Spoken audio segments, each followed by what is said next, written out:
Yo, what's going on, everybody? How you doing out there? Welcome to yet another episode of the Eye Test with me and Sean. Sean, how you doing? Doing good, man. Definitely excited to talk about the topics today that we have going on. We got some changes in the NFL. We got the NBA playoffs. Um, but either way, man.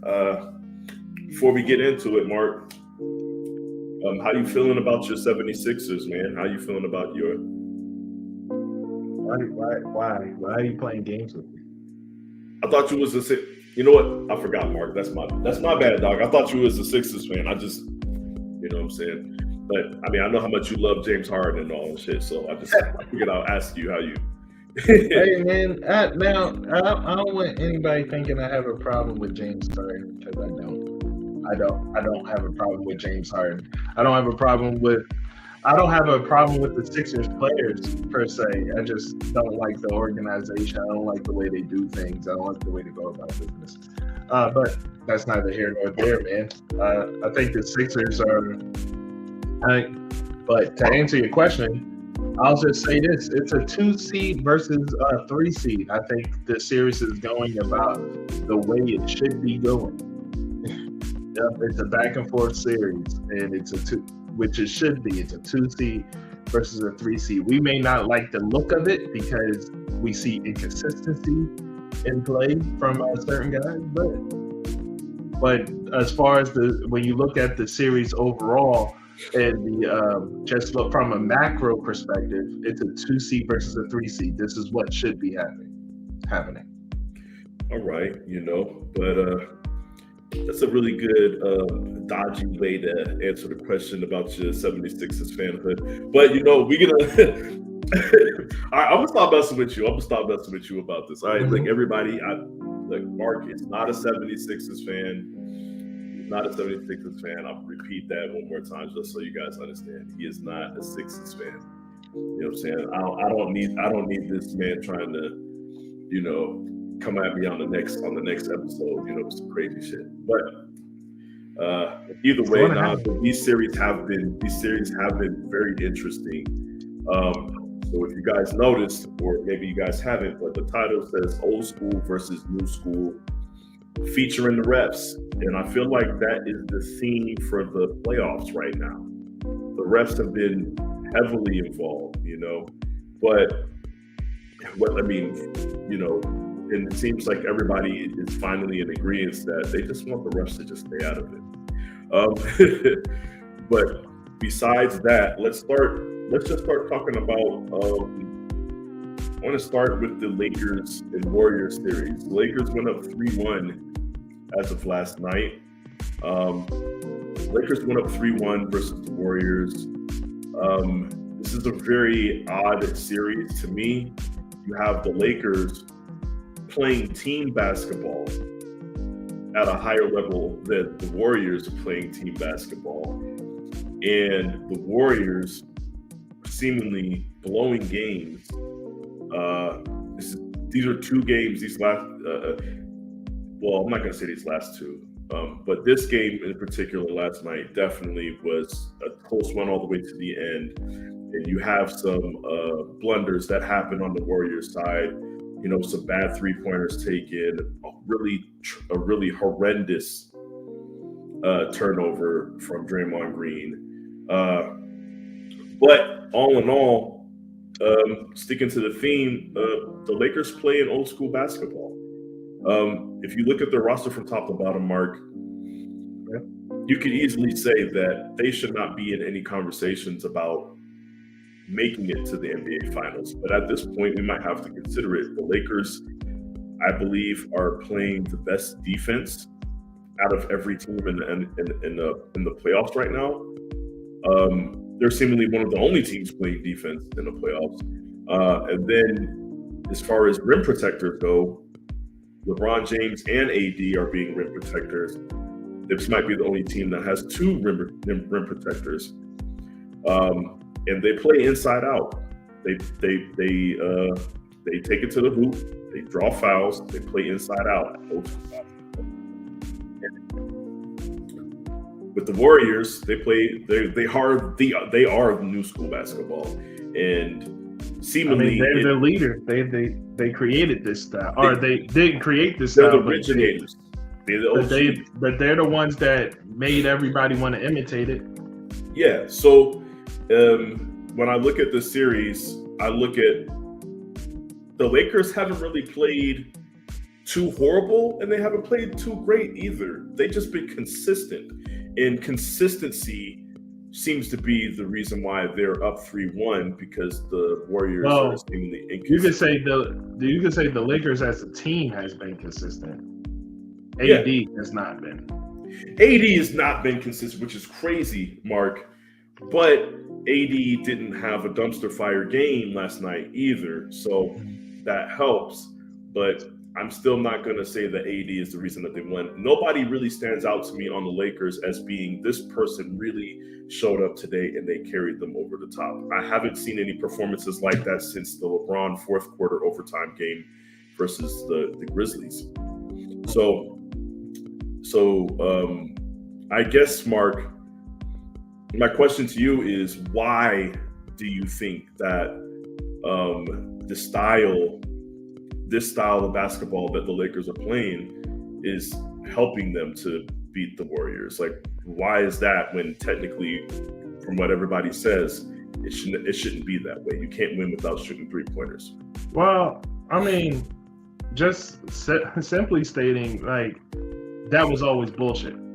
Like, just simply stating it, like, that was always bullshit, saying that you cannot win playing the old school way or anything like that anymore. Like,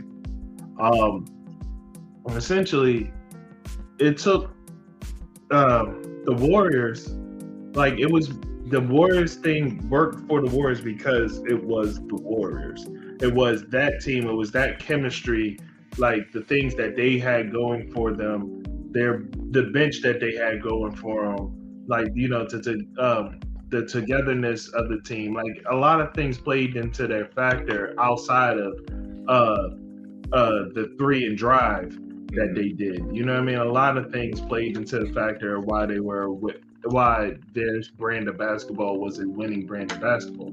And there's a reason why they are the only ones to win championships with that brand of basketball, even though other teams have adopted it. Like, it's because that's not, like, there's more than one way to skin a cat. And just because you've seen it be ultra successful and make a dynasty for the Warriors doesn't mean it's going to be successful for you. Bringing the Patriots way, bringing it into football, bringing the Patriots way everywhere else ain't going to fucking work. It's not going to work. The Patriots way worked for the Patriots because they had Tom Brady, because they had Bill Belichick. They had these players that bought into the Patriots way. Like, you know what I mean? Like, they had everything come into alignment all at once. It wasn't one specific thing that you could point to and say, this is it. Like, so the 3 and drive thing, that's not the only way to do it. And It's funny because, like, I brought up the the togetherness, the chemistry and all that. Let's just face it, man. The Warriors don't have that chemistry that they once had. They, like, the players aren't connected to each other the way that they once were. And the players that are still connected to each other, some of them are older, and their ability to contribute is diminishing. Looking at you, Draymond. Like, you know, what Draymond does well, that's diminishing. Like, you know what I mean? Like, he's not able to do that like that no more. And so now you have a player that doesn't shoot. Like, he gets a lot of minutes, doesn't shoot that much, but also doesn't do the things that he did do well, not as well as he once did. And so basically, you're talking about You have essentially, let's call it what it is. It's an aging team. Right. I think people don't realize how old they are because of the style of basketball that they play. Steph is 35. Right. These guys are in the 30s. Steph, Clay, Draymond. They're no longer a young team with veterans coming off the bench. They are an older the veteran team. starters. Yeah, with veteran starters. Yes, so it's slightly different. These are things that come with that. Steph being a little bit more inconsistent. Clay, let's be honest, Clay hasn't been Clay since he came back from the injury. He shows flashes of it here and there, but it is not nearly as often as we used to see it. Right. And another thing is like I said, because I don't want to make that the main thing is that they're older, because LeBron is older. AD is not a young man. Like, he's not old, but he's not a young man. So like, I don't want to harp on the ageism of it, because I don't think it applies to all people the same. But I do think it applies to Draymond, and I do think it applies more, and I think it applies to Clay somewhat. But like Steph, for the most part, is still doing exactly what I've seen before. But I think it's more so the chemistry. I think it's weird that a team that was put together at the end of the trade deadline and then didn't come together like in its full concept until the last 15 or 20 games, is showing more chemistry between each other than the Warriors, who is essentially the same team that they were that won the championship last year. Yeah, I've never seen. I mean, we've seen NFL championship teams fall apart the next season, and 9 times out of 10, it's because everybody's at the end of their contract. They maximize their roster on that 1 year, knowing that people are going to be leaving, and then the team, you're missing like 12 players, maybe 3 or 4 key players, and then you go into the next season with the toughest schedule in the NFL, and then it falls apart. NFL, I can understand it. NBA, I've never seen it, Mark. I don't think I've ever seen a championship winning team come back with the same roster and then completely just look like a different team. And to be clear, when I say same roster, their main players, their starting 5, all that stuff, not the guys that they had to let go to sign Jordan Poole. But yes, like these guys, essentially, the people that matter is the same people, Mark, and it's almost like they're a different team. They look like a different team to me. So yeah, this is unprecedented for me, Mark.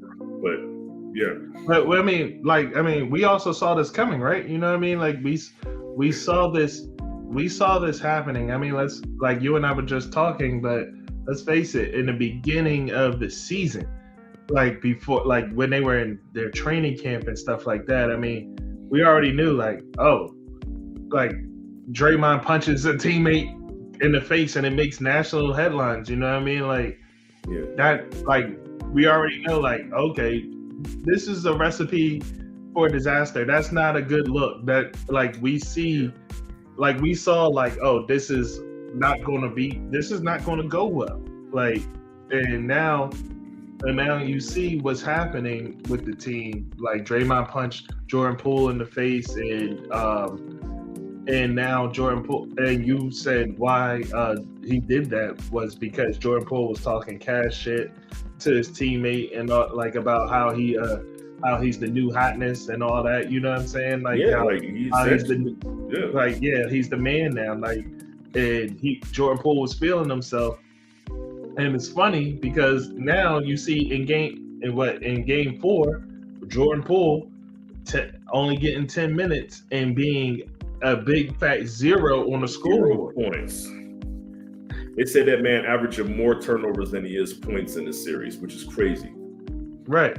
So like, yeah, like so you see it like you saw like, and and throughout the regular season, these guys were the way they were playing was up and down. It was a bit of a roller coaster, and then you have and like people are like, well, where's that defense? Where is like what are the what is the Golden State Warriors going to do? And everybody's like, well, come to playoffs, we'll see. And it's like you can't just turn that on. I can see the cracks, and sure enough, we're here now, and this is what it is. You know what I mean? Like, well, they're lucky. What I feel like we're also watching is a team that was fortunate enough to get out of the first series with the Kings.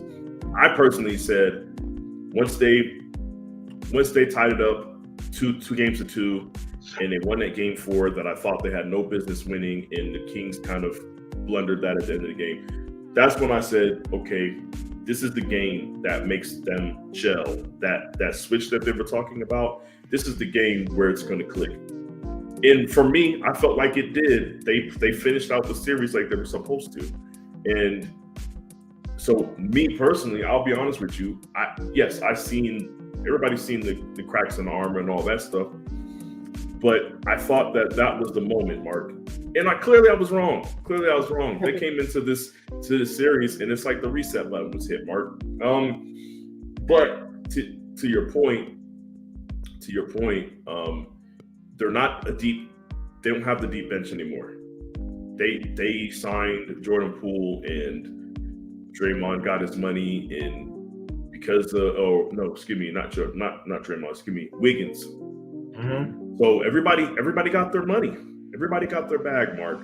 And now this is what you look like. You look like every other team in the NBA that was trying to stack a roster to beat you guys back then, which is, we saw it in OKC. You had Carmelo, you had Paul George, and you had Russ. And then you didn't have money to go get the other complementary players. You didn't have the money to have a bench. And it might be great for the regular season, but you're not going to survive in the playoffs. So I just feel like, and then when you look at the Lakers, you got guys like Dennis Schroeder, who was just absolutely giving them problems off the bench every time he gets in the game. Right. Like I think right now, Dennis Schroeder might be shooting like 60 to 65% against the Warriors right now in this series. Like, and he's getting foul calls. He's getting to the line. He's just going straight to the hoop. I don't know, man. I just feel like that element has always been a big part of the Warriors, and it's not there anymore. The bench. So, but yes, the chemistry seems to be off. The shots don't seem to be falling, Mark.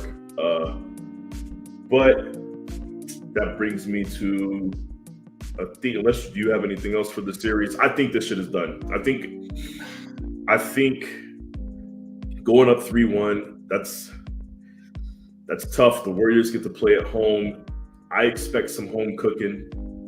I expect the Warriors to win game 5, but I think they're absolutely done when it goes back to LA.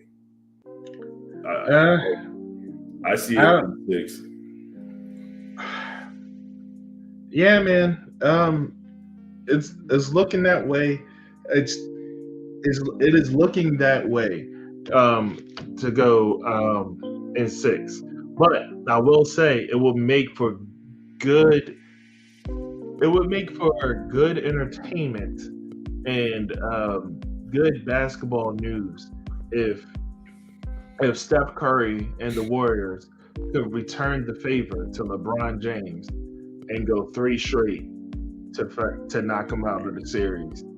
The same way that he did to them in the championship. So that would be crazy. That would be a crazy ass story. You know what I'm saying? That would be amazing, because I don't see it right now, Mark. The same way I didn't see it then.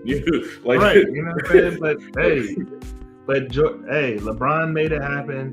If Steph wants to be the guy or whatever, I want to see him make it happen. I want to see Steph take over a game the same way he did against the Kings. I want to see him just absolutely dominate the game. Yeah. Like you know what I mean? Like, not be denied. Or, even like his game 3 performance, where was it game 3 or game 2? Where he pretty much was a complete point guard. Like if he plays like that, where he goes back to playing a complete point guard and just facilitating and setting, I would like to see.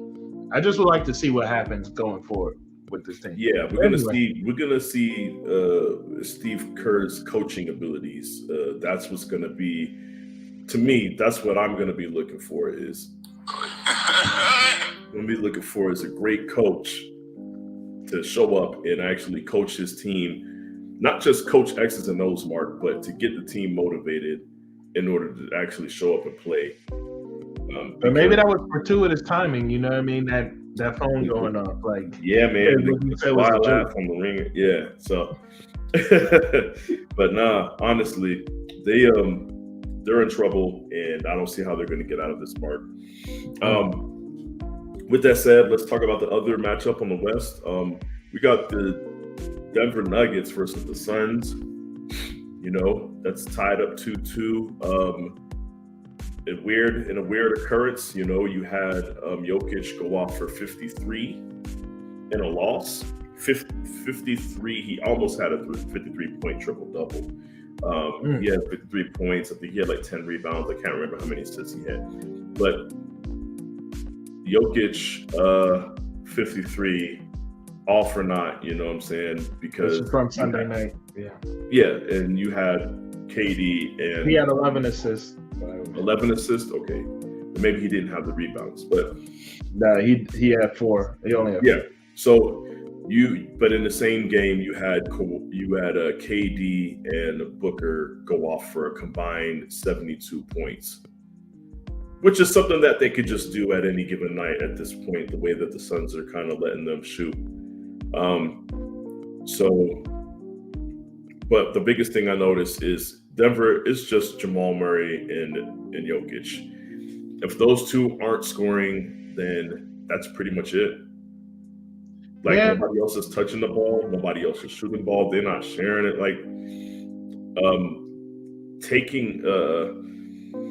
Forcing Jokic to score 53, I think, makes them a weaker overall team. So very interesting to see how that's playing out. But this is a series.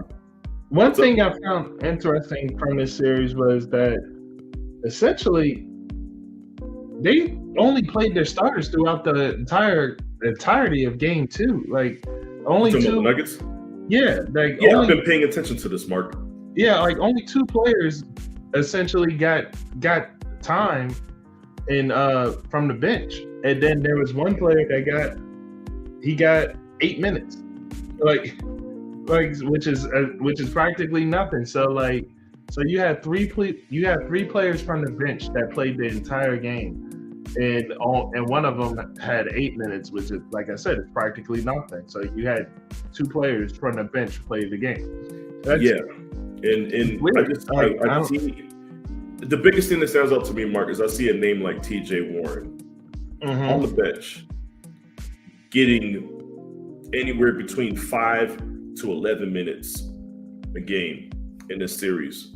Somebody that is capable of contributing greatly offensively, and yet they can't find a way to get him on the court. I understand that you're staring down the barrel of KD and Booker on the same team. I get that. But damn it, let me tell you, you have to do something. If you're not going to be able to defend these guys, you should just chalk it up and say, we're just not going to be able to defend them, you know, and just say, look, we have to go shot for shot with these guys. I'm saying all this, the series is tied at 2. Maybe I'm wrong, but these last couple games that the Suns won, it looked a little ominous to me anyway. We'll see. Like I know that's got to be a depressing thing to have your star player go for 53, hit 53, and it ends up in a straight up loss. Like, that's crazy to me, Mark. But right. But essentially, you got these 2 teams playing a newer style of basketball, as far as this old school, new school shit. And because of the inconsistencies, as much as I just said it looked ominous, they're 2-2. We don't know what's going to happen from game to game with this new way of playing basketball and the 3-point shooting and all that stuff. I love Jokic. To me, if I was a coach, I would be trying to take away his outlets. That's what the Spurs did to LeBron when they faced him the first time when he was with the Cavs. They said, we're going to play off the ball defense tight on everybody else. We're not going to give you an outlet. If you want to beat us, you're going to have to become that guy that has the ball in his hand all the time and is trying to score. We do not want you passing the ball out of driving to the hoop. If you're driving to the hoop and you're looking for the outlet, it's not going to be there. And essentially taking away his playmaking ability made it extremely hard for the Cavs to beat the Spurs in that series. So much so that they got swept. So I don't know, man. I just feel like I'm watching a series where nobody's playing defense when I'm watching the Suns and the Nuggets. I don't know about you, but I mean, I feel you, and I don't really disagree. But yeah, man. What's next, man? Next, let's talk about. Because I mean, this will be a quick one because I don't want to talk about this series too much. But you have Miami up 3-1 versus the Knicks. We all saw this coming. Nobody's shocked by this. I will make a shout out to Dub to say I did find it ultra hilarious the quote from Patrick Ewing saying that the Knicks just got to go out there and do what the Knicks do. The Knicks are notorious for underperforming in the playoffs as the history of the team. They're notorious for choking as well. Matter of fact, I watched one said Patrick Ewing choke away a victory by missing a layup when he went for a finger roll instead of dunking a ball. So I don't know what that quote means, Mark. New York Knicks, the Knicks got to do what the Knicks do. I don't know what that's supposed to mean, if that's supposed to encourage them to win or what, but saying the Knicks have to go out and do what the Knicks do is, well, that's what they're doing. They're already doing it. Like, I don't know. This is what the Knicks do. This is what we've been seeing for years. You know what I'm saying? This is what we always saw. This is why last week when asked, I was laughing and I cracked up because it's the Knicks. I don't believe in the Knicks. I will never believe in the Knicks. It's the Knicks. It's just it. Like, there are teams out there that get a lot of fanfare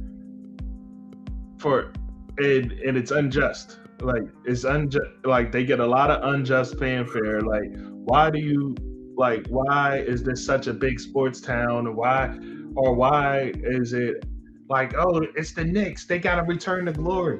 What glory? We don't know them to be glorious. It's the same. I feel the same way about Dallas. Like, at least Dallas had a time when they were a dynasty, but for majority of our lives, the last 27 years or so, they have not been anything close to that. But yet, people keep saying Dallas is America's team. Dallas has to return to their glory. It's the same way with the Knicks. I don't know you to be anything like. I don't know you to be that. So, like, what are you talking about? It's a weird thing to me, Mark. Let's be honest. When you talk about championships and stuff with the Knicks, I wasn't alive to see that, Mark. I wasn't alive to see that glory times that they're trying to restore at the Garden, man. Right. I wasn't alive for that. I was at least alive to see the Cowboys. Right. Like, I don't know what's going on. I've never seen somebody, like, they talk about the Boston Celtics, you know, that whole, you know, KG and Paul Pierce milking one ring. They said they ain't never seen a ring milked for so long. I have. The New York Knicks as an organization as a whole is ridiculous because I don't know, like, at what point does your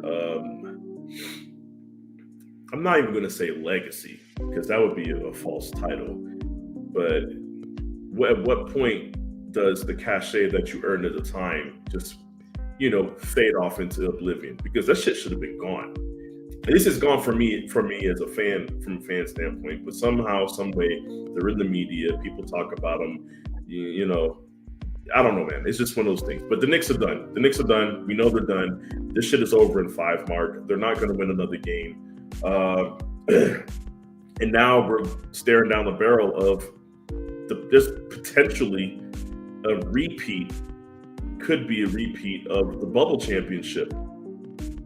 You could have a Miami team that seemingly overperformed in the playoffs, getting hot at the right time, and carrying that momentum through Jimmy to get to the NBA Finals when they essentially should not even be in the conversation to be there.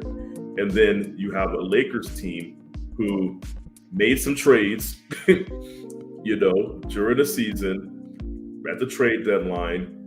And they have, and then there is during a year where in the playoffs, LeBron isn't having one of his historic years like he usually does. And then they're riding the wave of AD to victories. It's pretty much the same shit. It's a weird occurrence right now, but I have way more faith in Miami than I do the Lakers right now, but we'll get into that. But yeah, the Knicks, Miami, I felt like they played a similar style of basketball, but Miami was just better. They had better pieces, and it's showing. Let's talk about the Sixers. Let's talk about the Sixers in Boston. It's been a very interesting series. There've been a couple of nail-biter victories by the Sixers. A couple of game-sealing, game-winning shots, if you will, from James Harden. Some clutch shots from James Harden. Some clutch plays, clutch defensive plays towards the end of these games for the Sixers. Or you could say Boston choking it at the end of these games. I don't know. But we talked about it. I talked about it with some coworkers last night. They're talking about,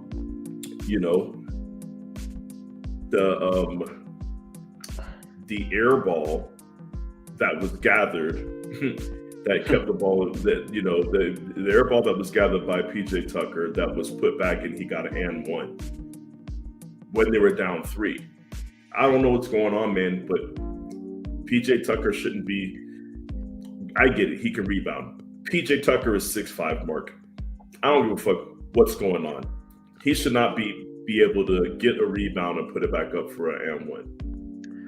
Well, no, he shouldn't. He shouldn't. But this is the difference between a PJ Tucker and essentially other players.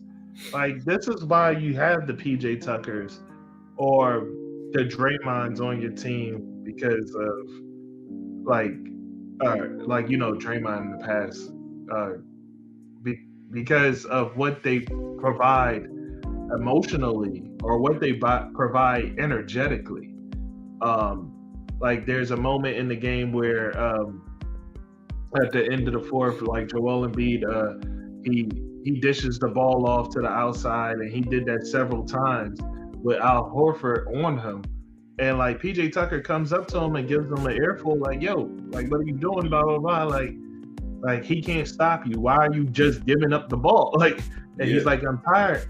And basically Joel was, I'm tired type shit. And what is you saying? And he was like, yo, we in the playoffs. Like, what did you want?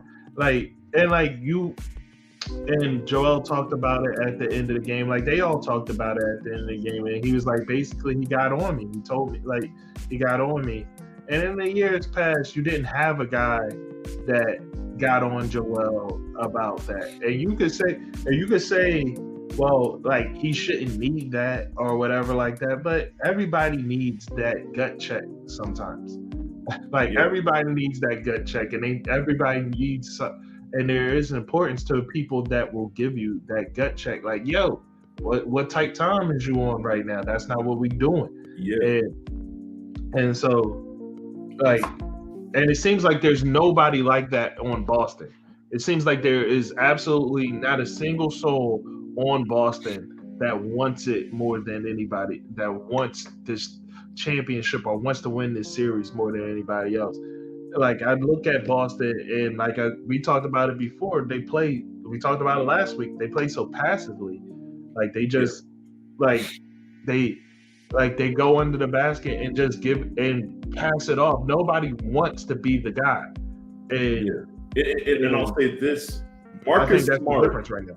Marcus Smart in the past has been that person that would be that driving force, the gritty dude that just goes out there and tries to get the shit done. Maybe not offensively, but he's usually that embodiment of that persona. Mm-hmm. I don't even feel like Marcus Smart is Marcus Smart anymore because he damn sure ain't playing defense like a defensive player of the year, is he? Right. So I don't know what's going on in Boston, but you're right. They don't have that guy on their squad right now, and I feel like it's showing itself at the end of these games. It's showing itself at the end of these games, and it's starting to become a problem. So, like, as much as this series is tied, Mark, I have no faith in the Boston Celtics right now. I look at it like this: Boston is a better team. Boston is absolutely a better team. Boston is a better team, better roster. They are the better team, but they don't look like they want to win. I looked at them and I'm like, where's that grit? Where's that anger? Like Jason Tatum makes a shot, misses a shot. It's up and down the court the same as normal. Like you don't see that fire like where I'm about to ignite the crowd by going dumb. I'm about to do something that that's gonna make people come alive. I'm gonna ignite my bench right now. Like, you know what I'm saying? You don't see none of that from that team. They don't seem like they want it. Even though they're the better team, they play down to their opponent. And in this particular case, even though your opponent is lesser than you, they're not so much lesser than you that you can play down to them and win. Yeah, like I'll say this, man. I think I just thought about it. Sense of urgency, Mark. Mm-hmm. And it's don't wait until you're in a closeout game for a sense of urgency. Don't do what the Kings did. Right. How that should work out for them, huh? That shit did not work out for them at all, did it? When you look at the Lakers, what they did last night, and you look at the Heat and what they did, they were up 2-1. They were trading games. They could have said, F it. You know what I'm saying? We're up 2-1. If they win, we can still. No, they went out there and said, yo, we trying to close this shit out. Miami won their game. The Lakers played with a sense of urgency. They knew that there's less of a chance of them winning the series if they let the Warriors tie it, and then they have to go into, Golden State. They have to go out there and play Game 7 with Golden State playing at home. Instead of letting it get to that point, they're like, let's go out there and win Game 4. You have to win that. Like it's better to go up 3-1 than to end up in a 2-2 situation. And I don't see any level of sense of urgency coming from the Boston Celtics players in these games. It's a very interesting thing, man. This is why I've always been hard on Tatum, is in a game like that, this would be the game, Tatum, if you decided, hey, I'm going to go and drop 40. You have the capabilities of doing it. We've seen you do it. You know what I'm saying? If Jimmy Butler, for goodness sake, could go out there and give somebody 53, not just somebody, the Bucks, one of the best defensive teams in the league over the last 5 years. If he could go and give the Bucks 53, then I don't see why Jason Tatum can't go out there and give you 40 in a game that you really want to win so you can go up 3-1. So, right. Yeah, sense of urgency is not there. The hustle ain't there.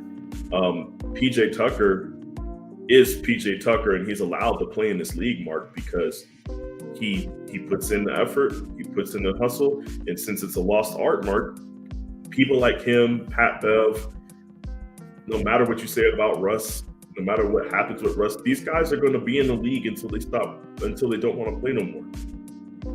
You know what I'm saying? Yeah. Because even if you can't score the ball, and even if you know, might not be the best defender, because let's be honest, Pat Bev puts in a lot of effort, but he gets cooked.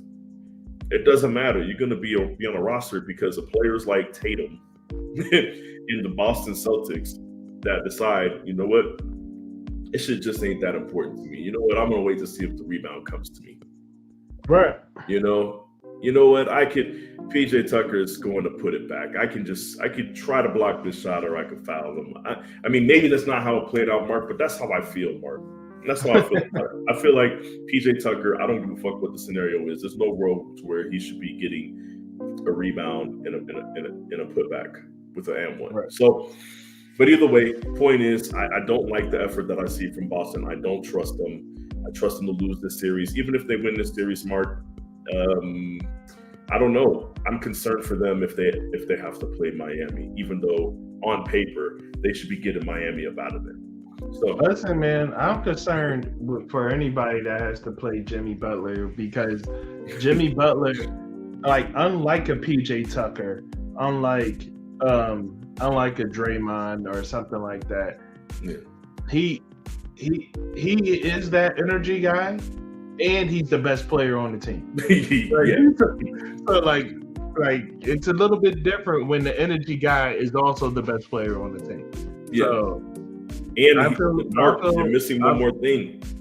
Not only is he the energy guy and the best player on the team, he's also the guy that's going to get on people. Yeah. So you're talking about, and I hate making comparisons, but the only comparison that I can think of, Mark, is you talk about guys like Kobe and Jordan. Mm. You know what I'm saying? You talk about MJ being the guy that's going to absolutely curse your ass out if you on the court talking about you tired. Right. You know what I'm saying? But Jimmy ain't going for that. Yeah. You know what I'm saying? Like, you know, but it helps. All those intangibles help, you know? Yeah, exactly. Yeah. Like, I'm scared for anybody that has to go up against Jimmy right now, man. Yeah, like yeah. If I was the NBA team, I would not want to face Miami, is what I'm saying. Like, right. No matter what, I don't care what's going on. I don't want to face Miami. I don't want to face the coaching. I don't want to face the fact that these guys are consistent. I don't want to face that they play defense. I don't want to face that somehow they maximize, they get the most out of their players, even the bench guys that you think have no potential. So I would not want to, you're going to be in a dogfight night in, night out. They're not taking nights off. They're not taking nights off like some of these other teams. No, they're not. Yeah, so with that said, we just covered the playoffs, Mark, and the theme, like I said, old school versus new school. You have two new school teams playing each other, essentially playing a new style of basketball with Boston and Philly. And then on the other side, you have Denver and the Suns. And lo and behold, we're seeing inconsistencies in the play to where you might see a 15-point victory, and then you might see a close game, but actually whoever looked head and shoulders better the game before might lose the next game by 10 points. We don't know who's going to win these series. I have my predictions, but I wouldn't be surprised if I was wrong. And then you have the old school teams and I don't know if Miami is 100% old school, but defense is a priority, which that to me would make it old school. And their primary player is somebody that doesn't shoot 3-pointers. So, well, I mean, I was already wrong. I didn't have the Lakers doing what they're doing now. So I had the Lakers. I had the Lakers losing in this round to the Kings in 5 games, Mark. That's how highly I thought of the Lakers. Clearly, I'm wrong. So, but with that said, you have the Lakers playing, the Warriors, and you have an old school versus new school, where I think with Miami and the Knicks, it's, with Thibodeau, the way that he coaches, you have 2 old school teams going against each other. But my point that I was going to make, Mark, here is one of the biggest reasons for that new style of play being successful whenever the Warriors chose to go with that is the fact that If you look at I'm going to go ahead and bring this banner down so you can see my little thing under my name says X the game. You know, there was a quote from, I'm trying to remember if it was Jay-Z. I'm pretty sure it was Jay-Z on the Breakfast Club back in the day, saying that that's what happened with 50 Cent. He said he came in and he X'd the game. You know, Mace was popping, all these guys, the Shiny Suit era, you know, for a hip hop reference, everything was partying and happiness. And then 50 Cent showed up and he brought a different type of music. He brought the street stuff. And because he was the only person in his lane, Mark, he was able to stand out. And I feel like that's what the Warriors did. They showed up at a time when everybody was still trying to play with big men, and they said, we're going to play small ball. And because every other team's roster was not built to defend against that, it was a clear advantage for the Warriors. Now we're looking at, I think, the opposite of what's happened of that, Mark. You're seeing every team having their rosters built to defend against that and to play in that way. And then when you have a team like the Knicks, who I really think that they should not have just destroyed the Cavs like that, but they had no answer for Mitchell Robinson. Mitchell Robinson is not even somebody that has an offensive skill set, Mark. He's a 7'1" guy that's super athletic. For those that don't know, he kind of reminds me of, like, as far as just athleticism, being able to get up and down the court, jump, he reminds me of Dwight Howard or DeAndre Jordan. He's just a big athletic dude, and they just had no answer for him. He didn't even have to be skilled. He just had to be a big guy down low working. And that was the death of the Cavs. You know what I'm saying? But either way, it seems as though the tide might be changing, or at least for whichever teams choose to go with defense first, play inside out type of game style. It seems as though these new school teams are not built to defend against that, Mark. Yeah, it seems like, well, I mean, that's the way of things. You go build yourself too far one way, and you won't be able to defend this way. We're going to see it. It's going to happen in the NFL. Like the NFL teams, as teams get further and further away from running the ball, and teams build smaller and smaller guys to protect against the pass and all that stuff, or to pass rush. You will see a team that comes along, and is built for running, and just dominate. I mean, we watched the Titans dominate. Mm-hmm. The only issue was that they did not have. They had Ryan Tannehill as a quarterback. Like that was essentially the only problem with the Titans' game plan, was the fact that Ryan Tannehill was your quarterback. If you had a better competent quarterback, then the Titans would have just had ramshot of the league, because no team was built to stop Derrick Henry at that time. Yeah, and they had the wide receiver offensive weapons to complement the quarterback and to complement the run game. So yeah, absolutely, QB was the issue. So, but speaking on the NFL, we're going to go ahead and jump to the next topic. We're going to talk about the NFL format changes. So NFL schedule is set to drop here soon. You said May 11th. Thursday. So the NFL schedule is planning to drop on Thursday, or set to drop on Thursday. And ahead of that, we got a tweet from Adam Schefter talking about the scheduling changes. If you look here, it says NFL will have a Black Friday game for the first time ever. The games don't necessarily belong to networks anymore. All games are free agents, which should be a very interesting thing. Teams can be on Thursday Night Football twice. And then not all teams are guaranteed to have a prime time spot. I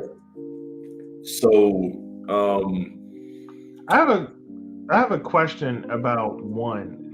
Games don't necessarily belong to networks anymore. What does that mean per se? Like,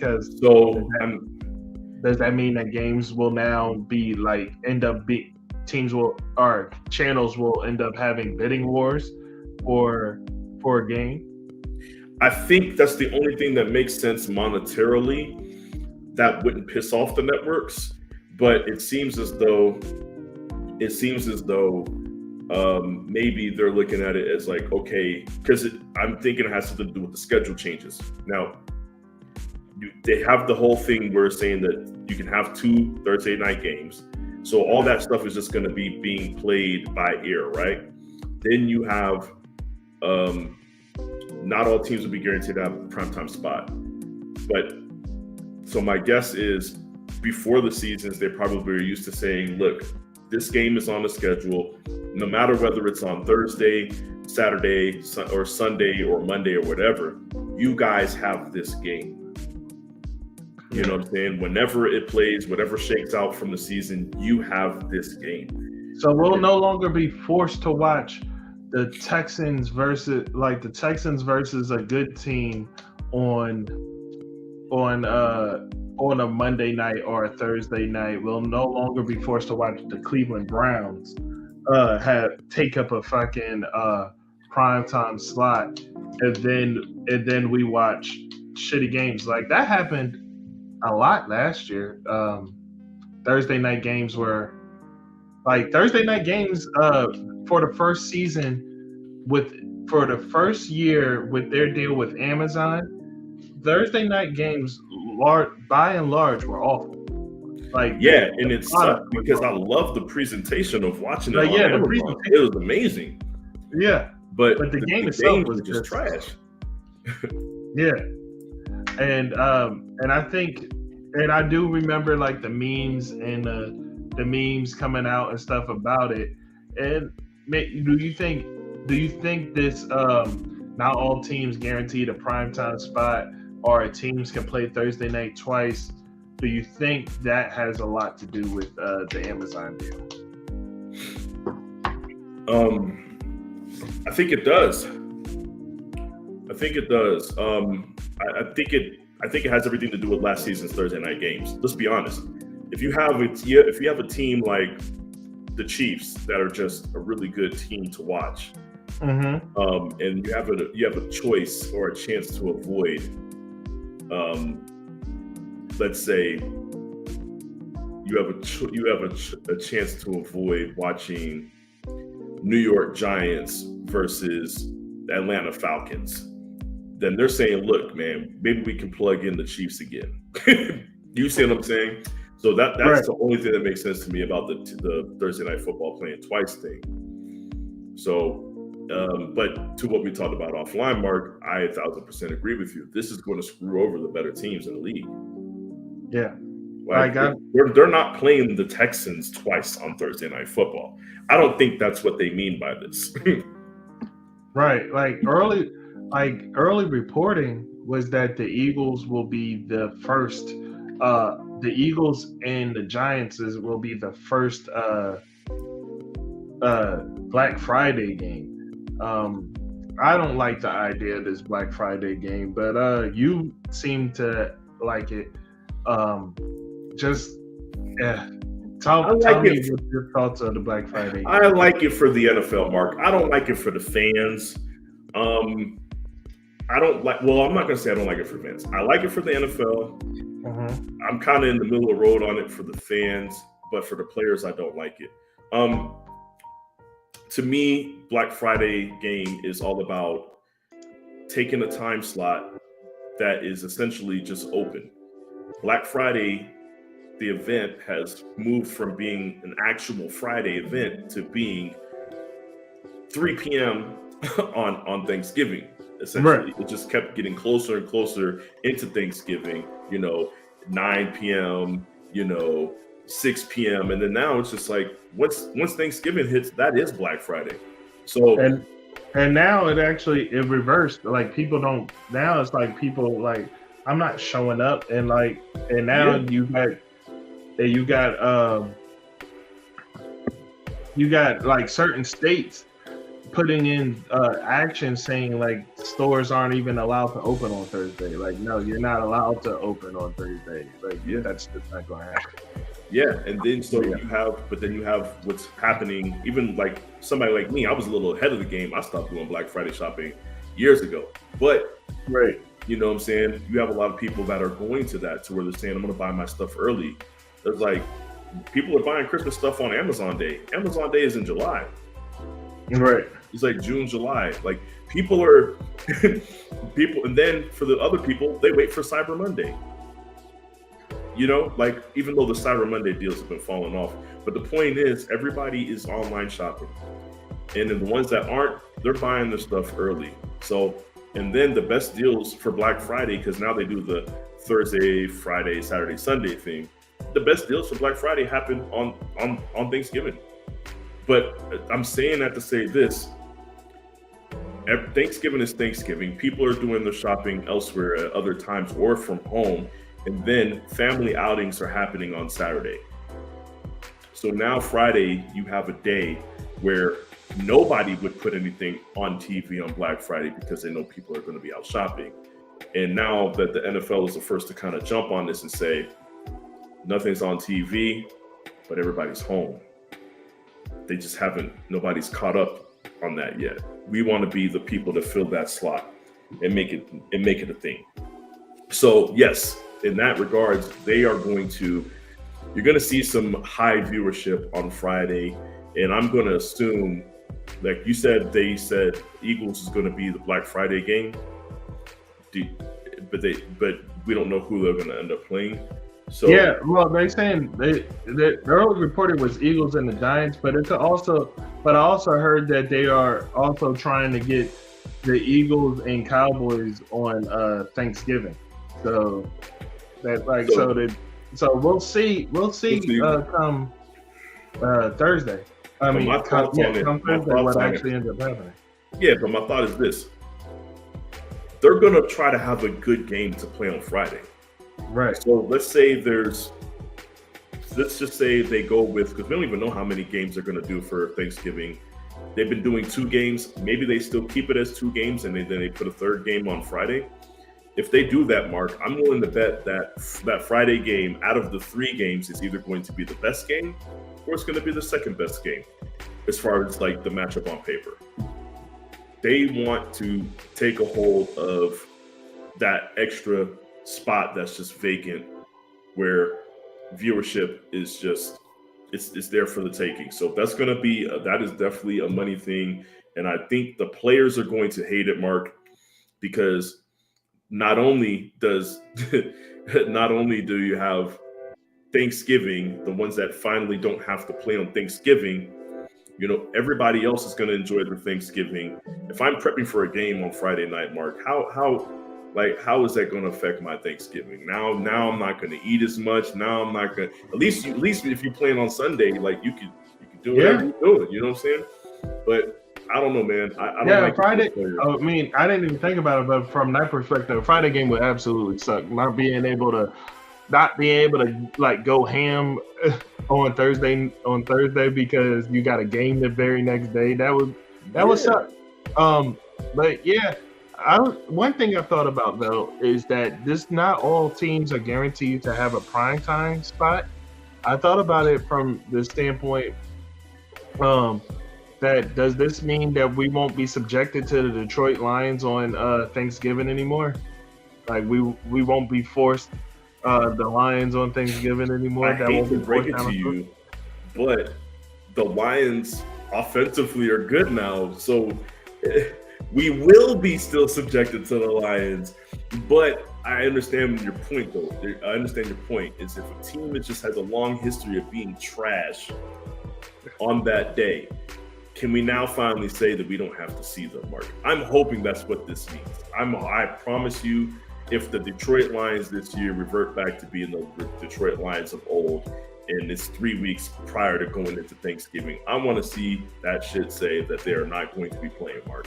Hey, man, but listen, the Detroit Lions is another team that's very much like the New York Knicks. They're still the Detroit Lions. Like it might have a good presentation, but what was their record? Not good enough to get into the playoffs, if I'm not Right. mistaken. Exactly. That was the record. So that's so like even though they had they put up a lot of points, great, and they put up a lot of points and losses. Nobody cares. Nobody cares. Well, I mean, it is what it is.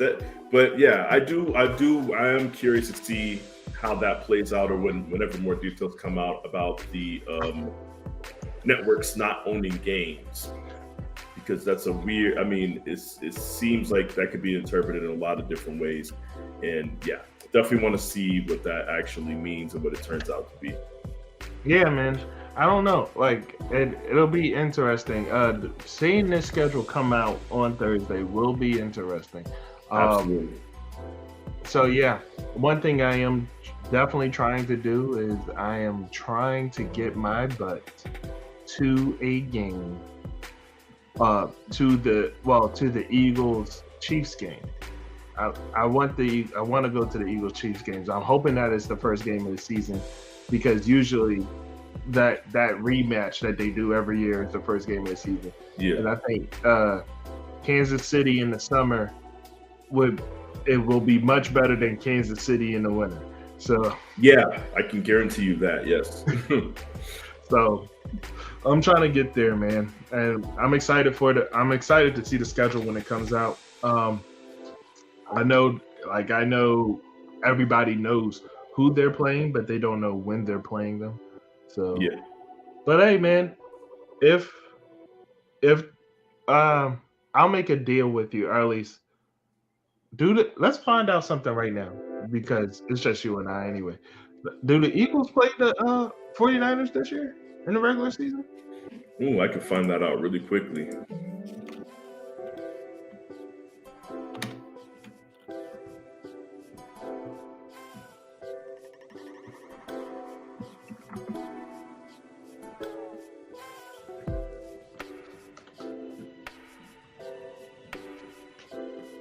Trying to figure this out here.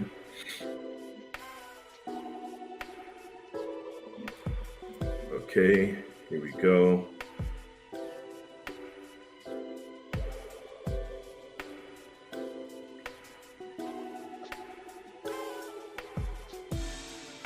Not seeing anything here right now for the division opponents. Okay, which division?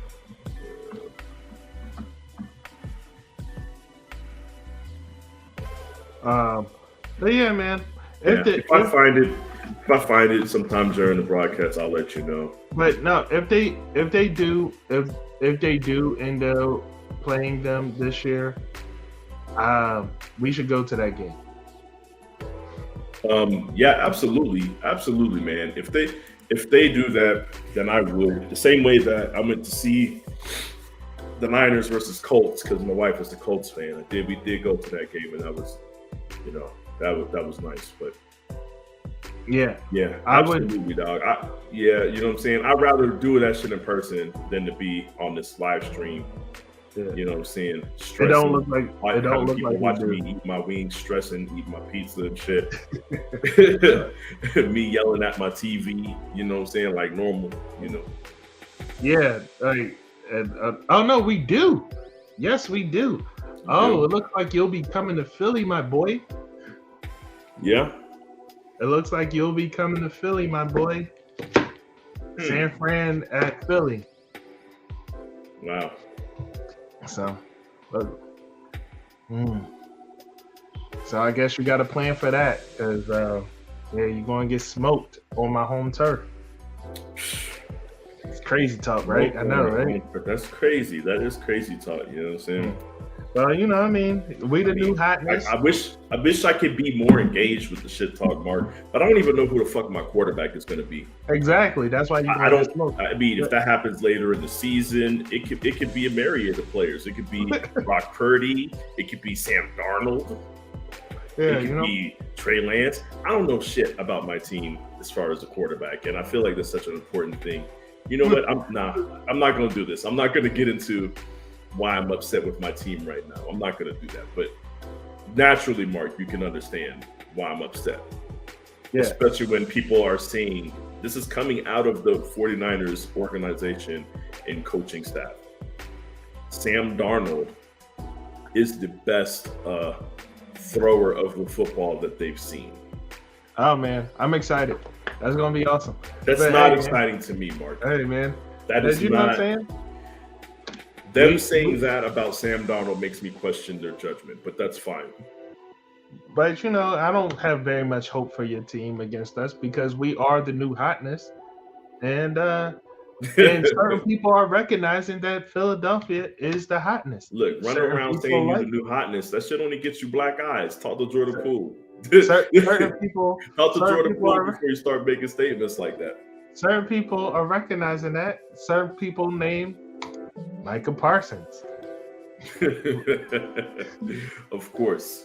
Yeah. Micah Parsons has been spotted pretty much at just about every Philly event, I guess, or everything Philadelphia, and pretty much people are like, they're like, hell, he wants to come to Philadelphia because he was at the Sixers game with the jersey. The Phillies games, he was rooting for the Phillies. He roots for everything Philly. And I was talking to you earlier about whether or not, I don't know if this is a Philly thing and it keep being brought up, but you were saying this was something that you was noticing on your timeline. No, absolutely. It's popping up on my timeline for sure. But like I said, it popped up enough for me to look to see where he was from, Mark. And he's from Pennsylvania. Yes. I don't remember where, and I thought to myself, he's from Pennsylvania. It wasn't like he wasn't from Pennsylvania last year. He was from Pennsylvania his whole life. Right. But right now is the only time that I'm seeing the excessive amount of, appearances, if you will, at Philly events. Now, maybe it's much ado about nothing, Mark. Maybe. But if you want to connect the dots between his mysterious appearance all of a sudden on the Philly scene and then connect that to his reaction on draft night, you know what I'm saying? Maybe, just maybe, you're looking at a player who might want out of Dallas because he could see the ship sinking, Mark.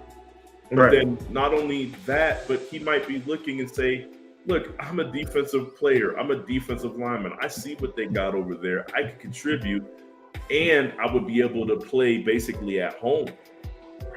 I don't think – now, maybe the appearances at the games and stuff, maybe that has nothing to do with his desire to go to the Eagles. But, Mark, knowing what the Eagles are on track to do, which is whether they don't make the Super Bowl or whether they make the Super Bowl or not, whether they win a Super Bowl or not this year coming up, doesn't matter. That team is set up for success, and the current team that he is on is not. Okay, they're going downwards right now. So, I mean, you could hop on. You could. If you had an opportunity, if you're Micah Parsons, you have an opportunity to play with that level of a defensive line or that level of a defense, and then also have the opportunity for a Super Bowl, but then also have the opportunity to be playing at home, Mark. I don't see why he wouldn't want to play for the Eagles, to be honest with you. So, yeah, I think there's something to it. I think, you know what I'm saying, all we need to do is catch him wearing like an Eagles jersey. That's it. Catch him wearing like a Deshaun Jackson jersey. I want to see him try to explain away. No, I mean, I grew up here. I've been an Eagles fan. Deshaun Jackson is one of my favorite players. I don't know. I want to see him caught red-handed with some Eagles paraphernalia, Mark.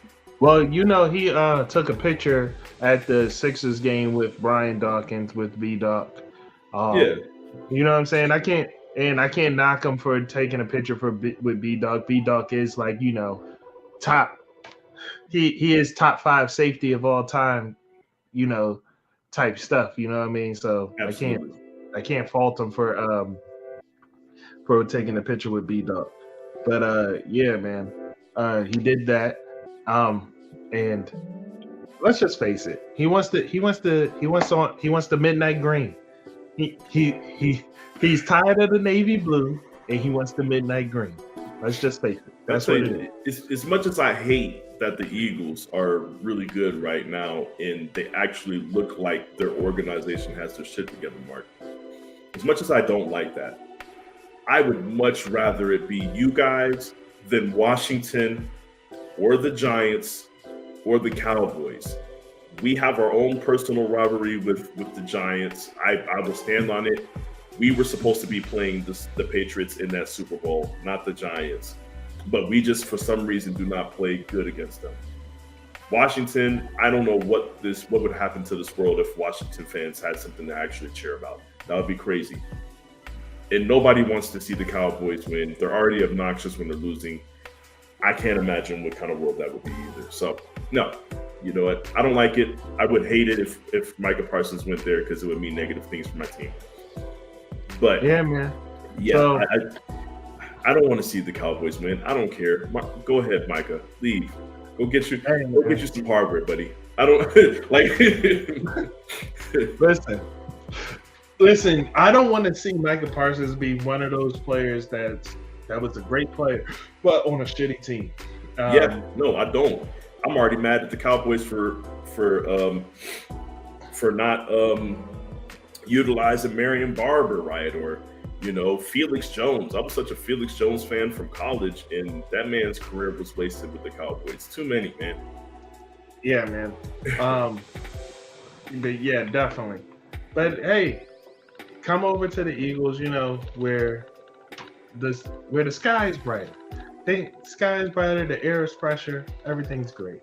At least for right now, before the season starts. Who knows? Things could go absolutely downhill by the time the season actually starts. So it is what it is. This is all jokes. But anyway, one thing that's not a joke is that that there seems to be a lot of people vying for the number 0 in the NFL now that it's available, but there could be only 1 0. And it seems as though the one first 0 is DeAndre Swift. He gets to be the guy. He has the first shot at being Agent 0.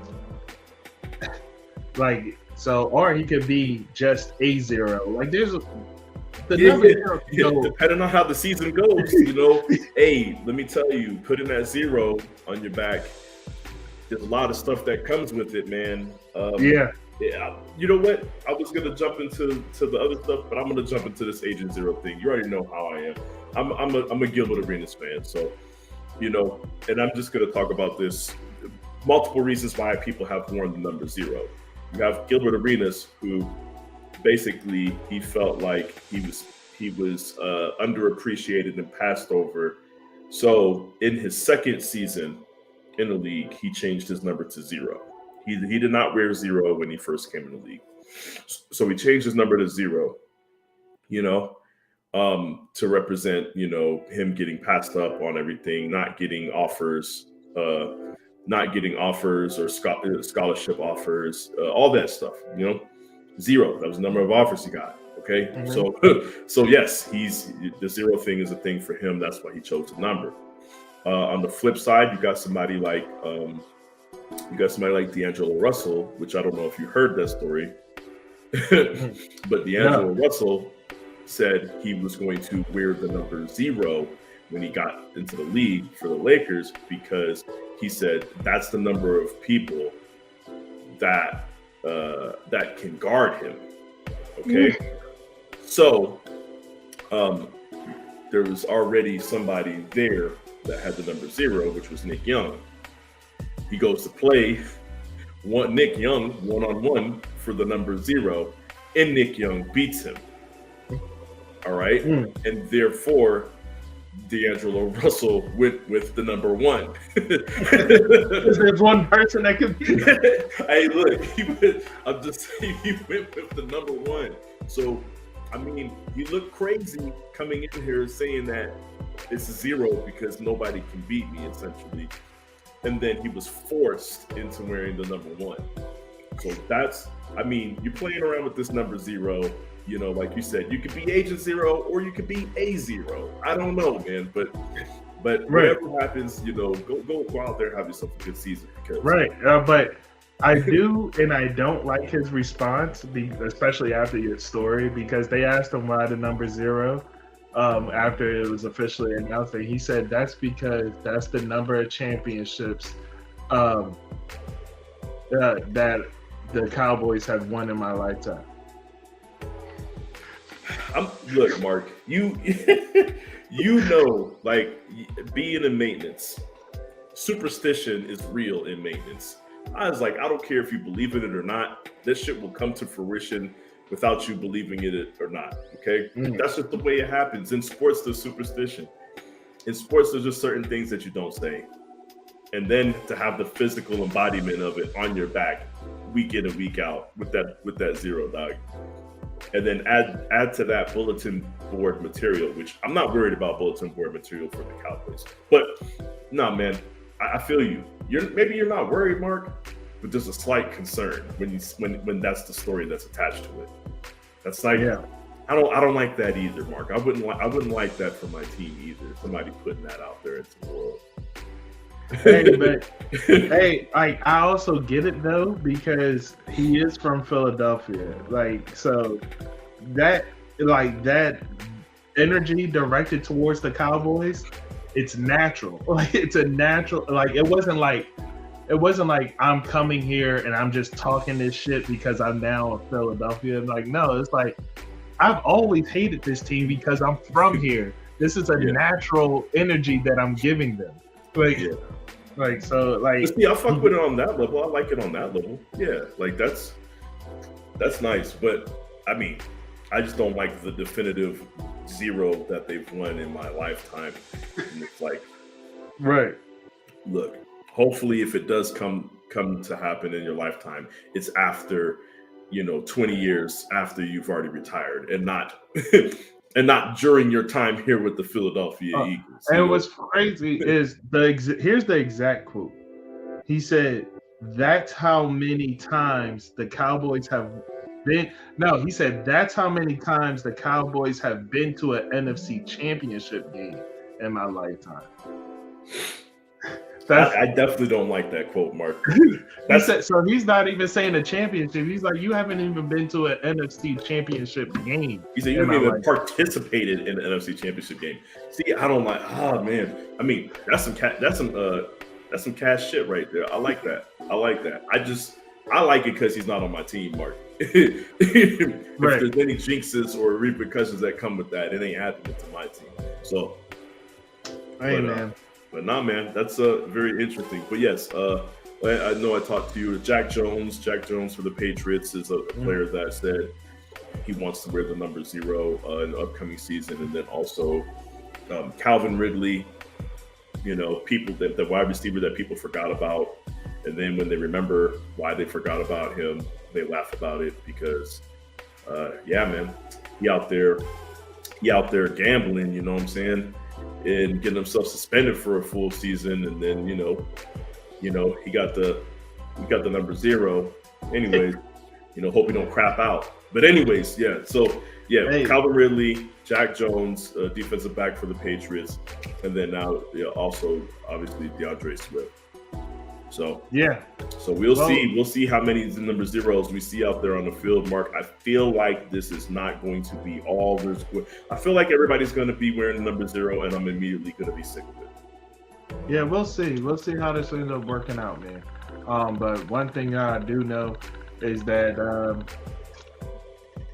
either way, if your team hasn't given you the number yet, then what's the strong possibility that you'll get that number? Well, hey man, you know what I'm saying? Not everybody can't be 0, man. Don't put that target on your back, especially you, Calvin Ridley. You don't want to be 0, dog. Not with the jokes that could come your way behind that. So, hey, I just came up with something real quick. How many games did he play last season? 0. Yeah. How many yards did you have? 0. Bro, it's not gonna. He ain't have no catches today. You know what I'm saying? Match his jersey number. I'm just saying it's real. It could get real crazy. Let's be honest, Mark. Twitter Twitter's gonna have a field day with these number 0 jerseys. You know what I'm saying? Right. So doesn't matter what position you play, it's gonna be crazy. So I'm definitely excited to see that. I'm excited to see what kind of memes pop up. So yeah.